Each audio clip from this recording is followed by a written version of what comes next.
Tea கடை kitchen சொந்தங்களுக்கு வணக்கம். விநாயகர் சதுர்த்தி கொழுக்கட்டை வரிசையில் இன்றைக்கி நம்ம குழந்தைகளுக்கு மட்டுமே ரொம்ப பிடிச்சி போன ஒரு சாக்லேட் கொழுக்கட்டை எப்படி செய்யலான்னு தான் பார்க்க போகிறோம். இது வரைக்கும் நீங்கள் செஞ்சு கொடுத்த எந்த கொழுக்கட்டையும் குழந்தைங்க சாப்பிடலை அப்படின்னா இந்த கொழுக்கட்டையை செஞ்சு கொடுங்க, கண்டிப்பாக விரும்பி சாப்பிடுவாங்க. இந்த சாக்லேட் கொழுக்கட்டை எப்படி செய்யலான்னு பார்க்குறதுக்கு முன்னாடி நம்ம வீடியோக்கு ஒரே ஒரு லைக்கை மட்டும் தட்டி விட்டுருங்க. வணக்கம். நீங்கள் நம்ம டீ கடை கிச்சனில் சூப்பரான ஒரு ஸ்டைலில் ராகி கொழுக்கட்டை பண்ண போகிறோம். இப்போ அதுக்கு நம்ம இன்றைக்கி ராகி மாவு தான் எடுத்திருக்கோம். இது மெஷர்மெண்ட்டில் 1.5 கப் இருக்குது. அதாவது வெயிட்டில் வந்து கிட்டத்தட்ட ஒரு 250 கிராம் மாவு எடுத்திருக்கோம். கடையில் வாங்கினா அதே பாக்கெட் மாவு தான். தனி ராகி மாவு எடுத்துக்காங்க, வறுக்காத மாவு. அது அப்படியேவும் பச்சை மாவு தான், அதை அப்படியே உள்ளே சேர்த்துருங்க அந்த பவுலில். இந்த மாவில் ஒரு 2 பிஞ்ச் அளவு மட்டும் தோல் உப்பு, நெய் வந்து 1 டேபிள் ஸ்பூனு நெய், 1 டேபிள் ஸ்பூன் நெய் சேர்த்துருங்க.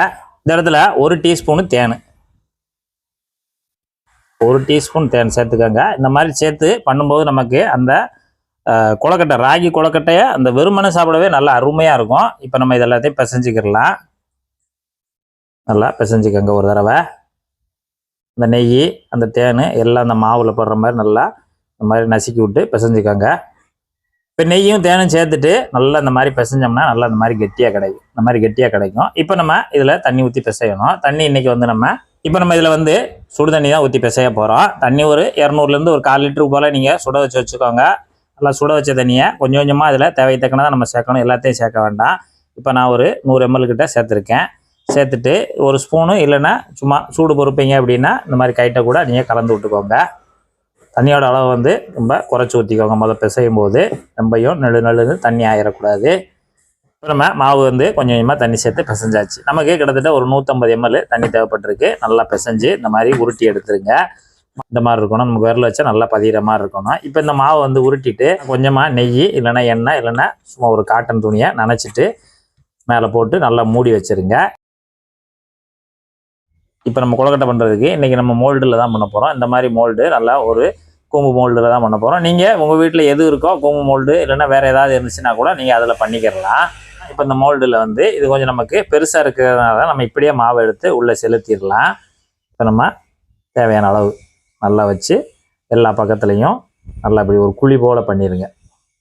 நம்ம வந்து ஸ்டஃபிங் வைக்கணும்ல, அதுக்காக இந்த சைடை பூரா நல்லா எடுத்து விட்டு நடுவில் இந்த மாதிரி ஒரு குழி மாதிரி பண்ணிடுங்க. இப்போ இந்த குழியில் நம்ம என்ன ஸ்டஃபிங் வைக்க போகிறோம்? நம்ம இன்றைக்கி ஸ்டஃபிங் வந்து சாக்லேட். இன்றைக்கி நம்ம சாக்லேட் கொழுக்கட்டை தான் பண்ண போகிறோம். சாக்லேட் கொழுக்கட்டைக்கு இன்றைக்கி நம்ம மில்கி பார் சாக்லேட் தான் எடுத்துருவோம். நீங்கள் மில்கி பார் இல்லைன்னா டேரி மில்க்கு, உங்களுக்கு என்ன சாக்லேட் பிடிக்குமோ அந்த சாக்லேட்டை வாங்கிக்கோங்க. இப்போ நம்ம இந்த ஸ்டஃபிங்க்கு இந்த சாக்லேட்டை வந்து அப்படி அந்த ஏற்கனவே கட்டிங் மாதிரி இருக்கும், அதிலே நம்ம ஒடிச்சிடலாம். இது போல் ஒடிச்சிருங்க. நம்ம இன்றைக்கி வந்து இந்த ஒரு சின்ன பீஸ் தான் வைக்க போகிறோம். அதில் சாக்லேட்டு இந்த சின்ன சின்ன துண்டுகளாக 2 துண்டு, அதாவது பார்த்தீங்கன்னா நல்லா சதுரமாக இருக்கும். அந்த 2 துண்டுகளை அப்படியே உள்ளே வச்சிடலாம். அதாவது எவ்வளோ பிடிக்குமோ அந்த இது கணக்கு பண்ணி உள்ளே வச்சுட்டு இப்போ இது மேலே நம்ம கொஞ்சம் மாவு வச்சு மூடிடலாம். கொஞ்சமாக மாவை உள்ளே சேர்த்துட்டு நல்லா மட்டைப்படுத்திடுங்க. சாக்லேட் உள்ளே வச்சுட்டு அப்படியே மேலே மாவை எடுத்து நல்லா அடைச்சிட்டு லைட்டாக அந்த மாதிரி அழுத்தி கொடுத்துருங்க. அச்சுலேருந்து நம்ம வெளியே எடுத்துடலாம். இப்படி ஈஸியாக மெதுவாக எடுங்க. அவ்வளோதான். இப்படி பிரிச்சுட்டோம்னா நமக்கு ஒரு சூப்பரான ஒரு அச்சு கொழுக்கட்டை தயாராகிடும். எடுத்துகிட்டு இந்த மாதிரி பிளேட்டில் தனியாக வச்சுருங்க. வந்து இந்த மாதிரி நல்லா எல்லாத்தையும் ஃபில் பண்ணிவிட்டு அப்படி மெதுவாக அப்படி வச்சுட்டு அப்படியே 2ஆக பிரித்து எடுத்தோம்னா நமக்கு ஈஸியாக வந்துடும், டேமேஜ் இல்லாமல் வந்துடும். அவ்வளோதான். இப்படி 2ஆக பிரிச்சுட்டோம்னா அருமையாக வந்துடும், ரொம்ப ஈஸியாகவும் இருக்கும். இதை நம்ம எப்படி அவிக்கலாம்னு சொல்லி பார்ப்போம். இப்போ வந்து இட்லி கொப்பரையில் தான் அவிக்க போகிறோம். இட்லி கொப்பரையில் தண்ணி ஊற்றி நல்லா எப்பயுமே தண்ணி கொதித்த பிறகு தான் நம்ம வந்து கொழுக்கட்டையை உள்ளே வைக்கணும். அதுக்கு பிறகு இந்த மாதிரி இலையை விரிச்சுக்கோங்க. உள்ளே இலை இல்லைன்னா துணி இருந்தால் கூட நீங்கள் துணியை கூட பயன்படுத்திக்கலாம். இப்போ நம்ம ஒவ்வொரு கொழுக்கட்டையை எடுத்து அப்படியேவும் நம்ம உள்ளே வச்சிடலாம்.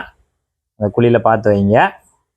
இப்போ கொழுக்கட்டை எல்லாத்தையும் நம்ம உள்ளே வச்சாச்சு. இப்போ நம்ம மூடி போட்டு இது ஒரு 10லேருந்து ஒரு 12 நிமிஷம் நமக்கு நல்லா அனீராவிலே வெந்து வரணும். வெந்து வரட்டும். இதில் வச்சு நம்ம கொழுக்கட்டை அவியறதுக்கு 12 நிமிஷம் ஆயிடுச்சு. இப்போ நம்ம திறந்து பார்த்துக்கலாம். சூப்பராக அவிஞ்சு வந்துடுச்சு. இப்போ நம்ம ஸ்டவ் ஆஃப் பண்ணிவிட்டு இருக்கிற சூட்லேயே நம்ம எடுத்துடணும் டக்குன்னு. ஏன்னா வந்து சூடு குறைஞ்சோடனே அந்த இலையில் இருக்க தண்ணி நமக்கு இறங்குச்சுன்னா வேர்த்துச்சுன்னா ஒரு மாதிரி பிசு பிசுன்னு ஆயிரும். அந்த மாவு வந்து கொஞ்சம் வலுவலுன்னு ஆயிரும். அதனால் நம்ம அந்த சூட்லேயே இந்த மாதிரி தனியாக பிளேட்டில் எடுத்து வச்சு ஆற வச்சுட்டோம்னா நமக்கு சரியாக இருக்கும். சூப்பராக சாக்லேட் பூரண கொழுக்கட்டை தயாராக இருக்குது. அருமையாக இருக்குது. உள்ளுக்கு அந்த சாக்லேட் வச்சுருக்கோம். இந்த மேலே இருக்கிறது சாக்லேட் கலரில் இருக்கும், ஆனால் உள்ளே இருக்கிறது சாக்லேட்டு. அந்த சாக்லேட்டும் ஒயிட் கலரில் வச்சுருக்கோம். இப்போ குழந்தைகளுக்கு பார்த்தீங்கன்னா சாக்லேட் கொழுக்கட்டை கொடுத்தீங்கன்னா இப்போ எல்லாமே சாக்லேட் நினச்சி அப்படியே சாப்பிட்ருவாங்க சூப்பராக. இப்போ நம்ம அப்படியே சாப்பிட்டு பார்ப்போம்.